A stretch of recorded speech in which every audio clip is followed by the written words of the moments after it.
Resident Evil 4.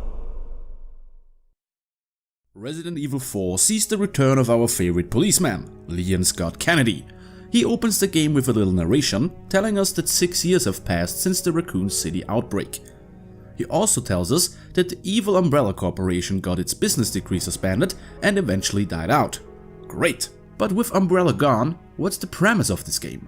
Leon is working for a secret organization under the US president and travels to a rural village in Spain to find the kidnapped daughter of the president, Ashley Graham. Leon is joined via video chat by the tech expert Ingrid Hunnigan. She gives Leon some company and acts like a tutorial for new players. Oh, and Leon is a one-line spouting badass now. I've been expecting you, my brethrens. No thanks, bro. Hasta luego. Where's everyone going? Bingo?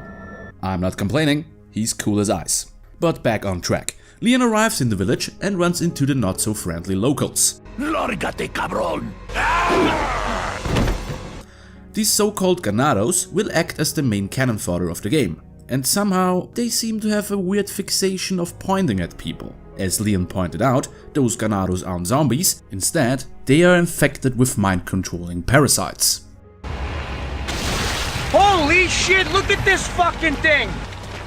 Taking a first look at the game, you'll see that this is a lot different from the previous ones. The camera is now directly fixed behind Leon, looking over his shoulder, and the combat feels more hands-on and is aided by a laser sight. Pretty good stuff. The game also took a page out of Shenmue's book and includes QuickTime events. Sometimes these QTEs work out pretty well, and they make you feel like you're right there in the action, and sometimes they're just bollocks. And I'm getting sidetracked again. Leon makes his way through the village and runs into Louis Serra. I have only one very important question. You got a smoke? Got gum. Louis and Leon are overpowered by the village's big boss, and we see that Leon is injected with some sort of nasty juice. The duo escapes their captors, and we are introduced to the delightful merchant. Got something that might interest you. Leon is able to locate Ashley in a nearby church, but bumps into the village's chief again. Thankfully, he is saved by a mysterious lady. Before Leon can enter the church, he has to fight an angry giant fish monster. Seriously guys, don't fuck with the fish monster. He also has to deal with this guy. He's fat! Leon finally finds Ashley and we are introduced to the big bad of the game, Osmond Sadler, the leader of the Los Illuminados cult. He injected Ashley with a parasite too and wants to send her back home to take control over the president. That's not a stupid plan. Leon and Ashley escape and we are introduced to yet another gameplay mechanic. Who doesn't like to babysit a useless AI character? And you better look out for Ashley, since if she dies or gets kidnapped, it's game over for you. A lot of people think that Ashley is useless and outright hate her, but I like her. For her personality, of course. Nice. Leon and Ashley have a little run-in with the mutated village chief, and Ashley and him escape into a spooky castle. Here they meet the secondary antagonist, Ramon Salazar. Ashley gets kidnapped, again, and the real onslaught begins. Leon has to fight his way through side-wielding cultists, zombie doggies, insect monsters, a Wolverine knockoff, and fire-breathing dragon statues. But those aren't Leon's only problems. As it turns out, he is also infected with a parasite. But don't worry, he runs into Louis again, who tells him that he got a drug to stop the parasite's growth. For his kindness, Louis is immediately killed by Sadler's killer penis. Louis! Louis! Ashley and Leon reunite, just for Ashley to be kidnapped moments later. That's going to be a thing, right? Our hero has to duke it out with Salazar's predator-esque henchman before he moves on to face the little shit himself. Salazar tells Leon that Ashley was moved to an island and transforms into this thing. Don't worry, I have the right home remedy for this kind of stuff. He's easily taken care of with a rocket launcher. Leon tries to find a way to follow Ashley and finds that in the aforementioned mystery lady, who turns out to be Ada Wong from the second game. She is working for Albert Wesker now, but she ditches us before we can learn more.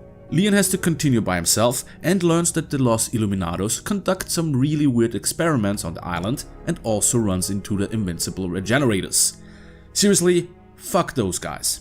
Leon saves Ashley and they escape through a garbage chute, just for Sadler to show up, demonstrating his parasite controlling abilities. Ashley is taken away once again. Leon runs into a former US operative and comrade, Jack Krauser, who was behind Ashley's abduction and is working for Wesker too, who isn't in this game. Leon takes out a mutated Krauser and we see that he is slowly losing control. Ada helps him to clear his mind by ringing his bells.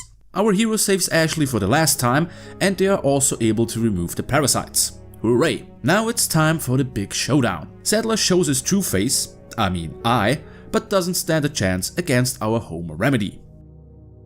The cult is done, Ada makes off with a sample of the parasites and leaves Leon and Ashley behind to escape on a jet ski. The game ends with our hero celebrating and Ashley making Leon a tempting offer. So, after you take me back to my place, how about we do some, overtime? He refuses it, just to hit on Hunnigan. You know you're kinda cute without those glasses. Give me your number when I get back. May I remind you that you're still on duty? Story of my life.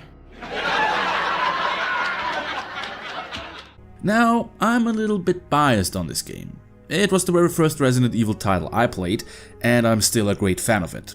I must have played it 100 times on the GameCube, and I gathered some hours in the HD PC remake. Having played all the previous Resident Evil games for the series, I appreciate even more now. After a low point in the franchise, outbreak, Resident Evil 4 managed to breathe new life into it. Yes, I have to admit that it's a lot more action focused with the third-person camera angle and the shooter combat mechanic, but it still manages to convey a spooky and scary atmosphere. I love all the characters in the game, and Leon is easily my most favorite character in the whole franchise. Very cute. The game does feel a little bit drawn out at the end though, especially in the military facility on the island, but I personally can overlook that. If you haven't played a Resident Evil title up until now, this is the best place to start at. If you already played Resident Evil 4, why not pick it up again, even if it's just to laugh at the PC port. Look at this dude. Look at his lips.